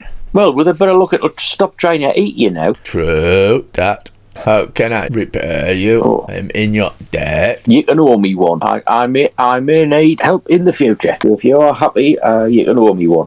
He bows very low and says, "Yes, sir. Very well." And with that, the toad looks sad that it can't no longer swallow Vlonk. As you step back outside the hut. Oh, ask Vlonk if he knows where that Duke bloke lives. He's in the hut to the north, but they've got some kind of weird password system. It's all weird. Keep asking us for a note. I only asked for a cup of tea. Oh, haven't we got one of them? Ship it on the door. Slip it under the door. Yeah. Dobsy's got that. Well, we'd better head back north to our other hut then. Right, it's a short walk back to the hut, and you stand before the door once more. Yes, I'll knock on the door. Once more, the voice calls out in Bullywug, and then in common, push the note under the door. Dobsy, push the note under the door. I'll push the note under the door. Right, so you slip the note under the door. There's a rustling noise, and then the sound of a heavy wooden bar being lifted. And a few minutes later, the door opens. Standing just inside the door is a jittery Bullywug with a spear, and behind this guard is a wooden crate with hunting gear piled atop it. Huddled in the back of the hut are 4 more Bullywugs. Tension hangs heavy in the air as one of the huddled Bullywugs signals you to enter and join the conversation. Yeah, let's go. Right, you head inside the hut, and they say, "Nice to see new recruits." So what's it all about then? The Baron Illig stands there, and he's got a fine rapier and a black top with the puffed Elizabethan sleeves, and underneath is a silky black. He's got a small white ruff and a black wig, and he says, "King Gollop is as a buffoon unworthy of the crown, and we intend to cast him down, and I shall declare myself king." He proudly shows a drawing on the mud floor that depicts a crude image of Gollop 19th with a dagger in his eye. "The plan is, you guys cause a distraction. I'll walk up to the throne to see the king, and I'll pretend to trip and accidentally stab him in the eye with a dagger. Won't that hurt? Hopefully." Please don't take this the wrong way. No offence is meant, but what makes you think you'll be a better king than him? Because he's a bloody idiot. He just fawns over that pet crocodile. He doesn't see to the needs of the people. Fair enough. When I'm king, I'm going to demand better treatment from Bavlorna, and she'll have to listen because all of the Bullywugs will follow me. What you going to do with the crocodile? Well, probably have it for dinner. Okay. The wooden crate has Bavlorna's name scrawled upon it. Oh, and what's that crate got Bavlorna written on it for? It's the tribute. All new kings have to provide tribute to Bavlorna, or they get turned into frogs. We wouldn't want to be turned into frogs. You haven't by any chance got a head in that bag, have you? That crate? I have not. What kind of head do you like? We've got some animal heads, but there's animal attached to them. I'll just put me out and go. It's a really dangerous question to ask in this group. What kind of head are you looking for? Again, with the dangerous question. Yeah, want to fit a scarecrow? So like a pumpkin? Maybe. I'll pop my head outside and ask him, Cat Claw, is your head a pumpkin head? No, it's the head of a stag. A stag's head? No, the only stag's head I've seen round here was when Agadon brought it in as tribute to Bavlorna. Oh, where did he put it? He gave it to Bavlorna. So, if you killed the king, Bavlorna, you would have to give tribute to Bavlorna, right? Yes. Do you go to her with the tribute, or does she come to you for it? No, we go to her. Bavlorna never really leaves the town.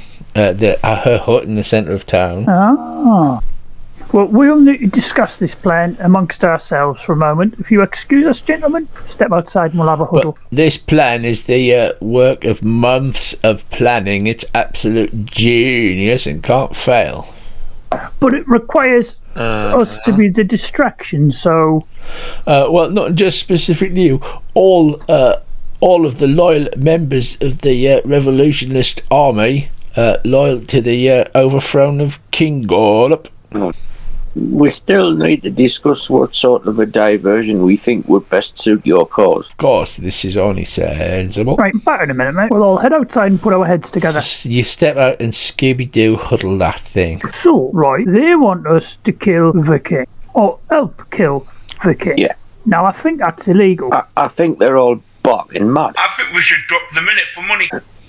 Well, I don't know about doing it for money, but, you know, it's against the law. What could... I mean, at the end do of it the for day... a really big fairy favour. Yeah, but at the end of the day, our main thing really should be on getting all the stolen things back from Bavlorna and getting rid of them. Yeah, but I wonder how it would play if we were to warn the king so he could thwart the rebellion, and then we can say to Bavlorna that we saved her king. I don't think she really cares who's king, to be honest. I mean, the heads kind of show that she's kind of letting them get on with it.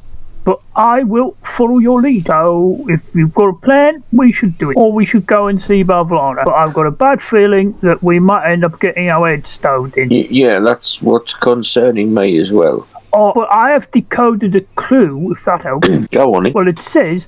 running circles may seem fun, but leaves hags sneezing while they're done. Well, I think that means, and I'm being very clever here, I must admit, a little bit too clever maybe, but I have got some scatterleaf tea, and that does a spell thing that stops stuff happening. So maybe if I use the scatterleaf tea, it will stop her doing her stuff on us, and we'll be able to kill her, or stuff her up. That's got to be worth a try. Well, that makes sense, doesn't it? Because it says leaves, tea, leaves. Yeah. I think you guys are as mad as the bloody bullywugs. Pretty much. And of course, the other thing is if we warn the king that moves were afoot to separate him from his head, we might curry a bit of favour with him, but if we support the rebellion, we might come out of it with a free crocodile. Ooh. No, we couldn't use a free crocodile. No, it's a good point, but get me if I'm wrong. Well, I'm a bit confused, I have to admit. Shouldn't we just go and see Bavlorna and do it and seize the body? I think she'd be too powerful. I think we'll have to trick her somehow. Right, well, if we have to trick her, we're going to have to find a way to trick her. Why don't we tell her both sides are trying to, get rid of her? And then she'll basically end up killing both of them and have no allies. Oh, I have a feeling that's probably wrong. What you mean? I can tell her that the king's actually working for one of her sisters. Something like that. And that the other guys are trying to do it as well. And that's a bloody good idea, that is. Well, she doesn't like her sisters, does she? Apparently so. Not if the drawing in that book's anything to go by. Yeah, let's do that then. I'm afraid to say what. So you're going to go and see Bavlorna? Yep. So you want to do that? Okay. And yep. Do you have a plan to go and see her? Yeah, we're going to return the book. Yeah. How are you getting there? Are you just... we'll go to the middle. We'll go back to the dock and ring the bell. I think we should still have a wonder about asking more questions, though. Yeah, we'll ask her a few more questions, but yeah. Okay. You did see the clothesline in the palace. Ooh. Tied from the balcony and head off into the mist towards the centre of town. Oh, You also have seen now 2 sets of boats at the docks, and there seems to be quite a bit of downfall that you haven't explored because of the mists blocking it. So which way do you want to head? Left. So following along the path, it becomes less even. You head along the path, and you're still hearing swamp signs. You see little dancing lights, fairies or pixies or whatever. Keep following it. I found a bone. You found a bone. You approach, see a 10-foot high raised wooden platform standing atop a mound of mossy earth and mud. 2 bullywugs lays at their guard post atop the platform, occasionally peering through a long spire glass mounted on a swivel. A frayed clothesline attached to one corner of the watchtower is festooned with patchwork garments. The line stretches out towards the nearby lake before disappearing in the fog. Alright lads, what's occurring? They jump to attention. We wasn't lazing about. Oh no, you look like you were on duty, working very hard. What exactly duty are you on? We're guarding, making sure there's no trouble. You seem to be doing a very good job. We are. There's no trouble. What sort of trouble usually happens? Coups and bandits and things like that. Oh, coups. Are they rare? No, they happen all the time. That's going to be a bit depressing. Not really, we're used to them now. See, the trick is to not take sides. Yeah, I think that's a wise choice. So, what's up there? And I'll point to the north. That's Bavlorna's place. Can I come up and have a look? Because I can't see a bloody thing with all this mist. I guess so. How long has it been this misty? Ever since Bavlorna took over. I'll climb up and have a look through his spyglass and look around. Right, sadly, even with the spyglass, you can only see into the mist. It seems to be the mist is magically blocking line of sight from everything. So I will move you round because you can see around the tower there. I'll open that up for you. And you can see the clothesline that heads off across the mists. What's the clothesline for? Dry clothes on. I'll follow the clothesline. How thick is the rope for the clothesline? It looks pretty thick. Cool, okay. But, I mean, you're pretty thick, to be fair, if you know what I mean. Yeah. The clothesline heads off to the northeast. You have to follow it some distance to see where it went. I'll follow it some distance. So you walk along maybe 50 feet or so, you get to the coast. The clothesline heads out over the water towards the centre of the lake. It went that way. It did. Can I reach it? It's like 20 foot high, but you could fly up. No, I'm not doing that. I might embarrass people by my bird-like ability. Athletic abilities. Yeah, I'll not do that. But if we got up on the clothesline, could we climb along it to Bavlorna's hut? Probably. I just wonder if it might be easier than taking a boat. I wonder what sort of early warning system she's got. Or could we use the location of the clothesline as an escape route? Oh, that could be handy. Possibly. Hold on a minute. It's in my responsibility. Can we see how far the clothesline goes, or it just go into the mist sort of thing? It just goes into the mist. The mist, you only have 20-foot vision inside of this town. That's the main problem. The whole thing's like a pea super. Proper landing pea super it is. Well, we could try going all the way around the shore of the lake, or we could maybe try and like shimmy along this bloody rope one at a time. Could I use my acrobatics to sort of tightrope walk along it? You absolutely could, yeah. Right, and I'll use me quarterstaff as one of them poles that tightrope walkers use to stop them falling off stuff. Yeah, I love it because you always roll so well. Yeah, this'll be good for a laugh, won't it? Right, how then? And you've got no guidance is the problem. Guidance? Nice bloody guidance.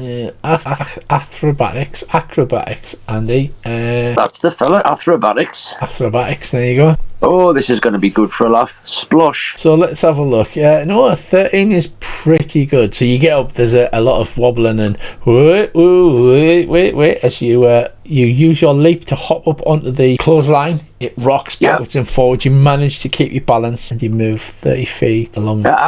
50 feet, if you don't mind. Monk. Oh yeah, 50 feet. You get to 40 feet. Yes. And you see in front of you a solid wall of fog. The clothesline disappears through the wall of fog.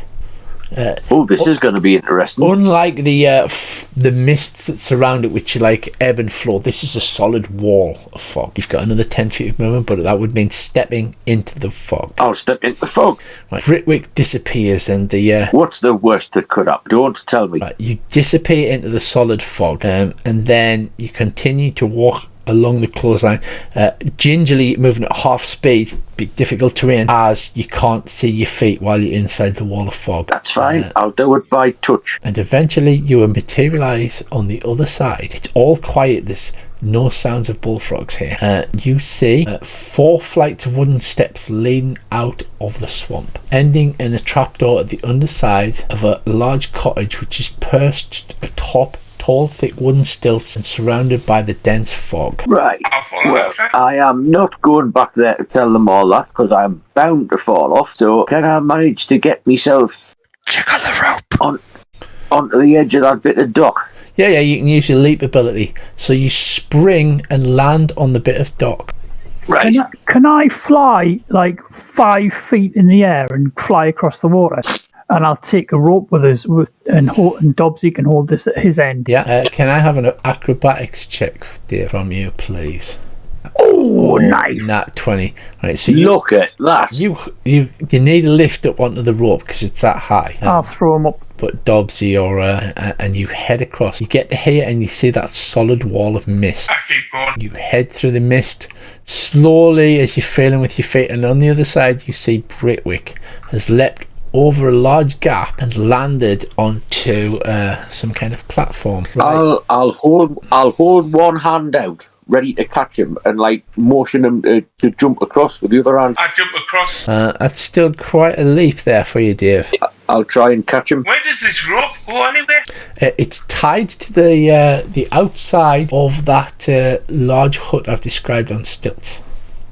Right, so yeah, Nutmeg, you fly 5 feet above the ground. I'll take a rope across with us. Dragging a rope, and then you arrive at the wall of fog. Oh, I'm just going straight into that. Yeah, so you go through the wall of fog, come out the other side. Dave, can I have an acrobatics roll? An athletics roll or acrobatics, your choice, with advantage because Britwick's helping you. You emerge just as you see Sheila take a leap of faith, Nutmeg. Uh-oh. It's a 10, right? Because you're on the top of that bit of the platform. Britwick is just underneath the actual hut, so there's about a 10-foot clearance. So it spirals down until it's at the water level. So Sherlock jumps, he slips, his feet go off the end, but you reach down at the last second, grab him, he's dangling over the top. It's like a 15-foot fall into the water below. And using his momentum, I'll try and kind of like, as I grab him, sort of swing him round and put him on the platform behind us. So you swing him round, with your luck you slip on the slippery walkway and fall flat, but luckily it pulls him round as Sherlock flies overhead and almost tumbles over the other side of the platform, skidding to a halt, scrambling at the blanks. Nutmeg, you see this as both now Britwick and Sherlock are lying flat on the back, panting heavily. Go on, mate, every yard, don't they? Right, I'll flap over to where they are. Right, you flap over to where they are, but they are actually higher up. They're like I'm not going higher. 15 feet in the air. Nope, no, that's enough. They are 15 feet in the air, so they're 10 feet above you. Is there nowhere I can land? Yeah, this spirals down. You could fly further across. Ah, well. That is up, so you fly across, searching the area. Yeah. Until that is the bit of the dock that meets the floor. Right, I'll land there. And then I'll give the line a tug to Dobbsy. Right. Nobody has actually discussed what the tug means or how or whether you're attaching the line. Dobbsy, there's a tug on the rope. I'm going to tie the line to the steps. Okay. Right. I'm not sure, but the rope now goes at an angle like that. Yeah. And the clothesline you can see on the map. Yeah. This is going to be so awesome. I'm not sure what the plan is here. I don't believe you've discussed the plan, but whatever it's happening now. Right. I get my rope.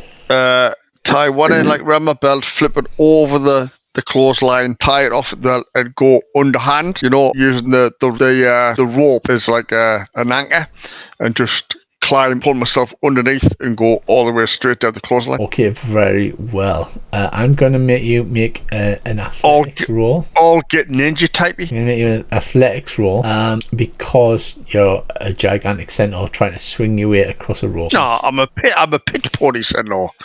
You're a pit pony centaur. Athletics request roll. 21. Come on. Right, so swinging hand over hand, the pit pony centaur appears at the wall of fog. A solid wall of fog lies in front of you. Go through it till I reach the end of the rope, or see one of the other lads. Right. You've seen some crazy shit in hither, but the sight of a centaur swinging across a rope, you arrive at the other end of the rope and you see Britwick and Sherlock on a platform 10 feet away. It's 15 feet in the air. Alright, no worries. I'll hang on. I'll disengage my rope, and then I will do some ninja shit to jump onto the dock. That is going to take some ninja shit. I'm going to take a disadvantage. I'm going to give you disadvantage. He does a couple of spins round the rope like one of his gymnastics. Disadvantage acrobatics for this, because I did say there will be certain times when being a centaur may come in problems. That's okay. Where's this rope anchored to?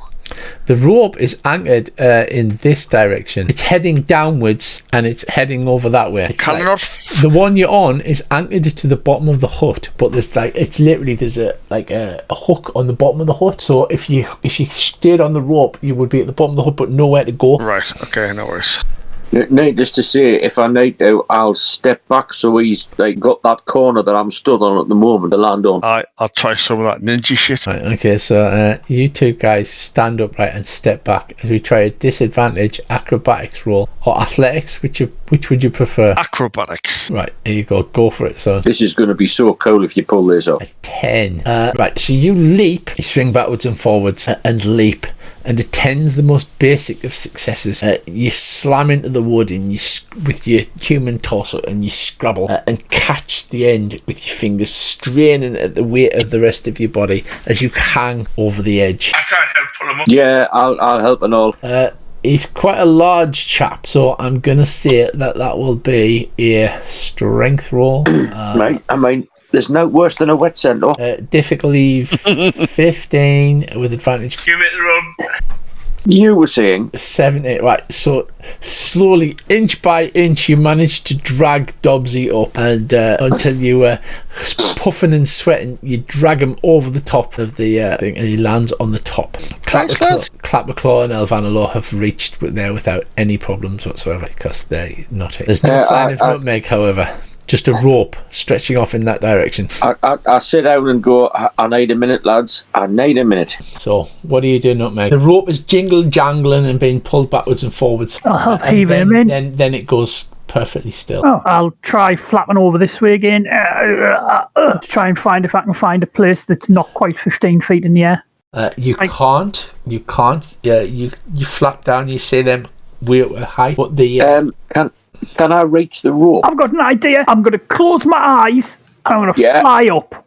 Yeah, that's roughly what. Go ahead. I was just going to say to him, if I can get hold of the end of the rope, just shut your eyes, stop flapping, and I'll pull you up the rest of the way. I need a DC 15 feet high, so DC 15 Constitution roll from you, Will. Just go to your happy place. Sweet. That'll do. Right, so your vision blurs and your head swims. You hold onto this rope desperately, you squint your eyes and you flap like you've never flapped before. And just as you think you're about to pass out, your heart pounding in your chest, you come over the top and land on the sweet, sweet ground next to the rest of them. I'll kiss the ground, then I'll lean over and throw up in the swamp. Yeah. So you barf chunks into the swamp and you have arrived at a trapdoor underneath Bavlona's cottage. Apparently the only way in. I'll rub his back and go, there you go, Nutmeg, better out than in. So yeah, you hold a true friend holds his wings when you throw up. Yeah. Yep. Oh, I must have had a dodgy kebab. It was that last pint. Yeah, that was it. Last pint. Bad pint. That's what it looked like to me as well. So as you recover on the walkways, we'll finish it now.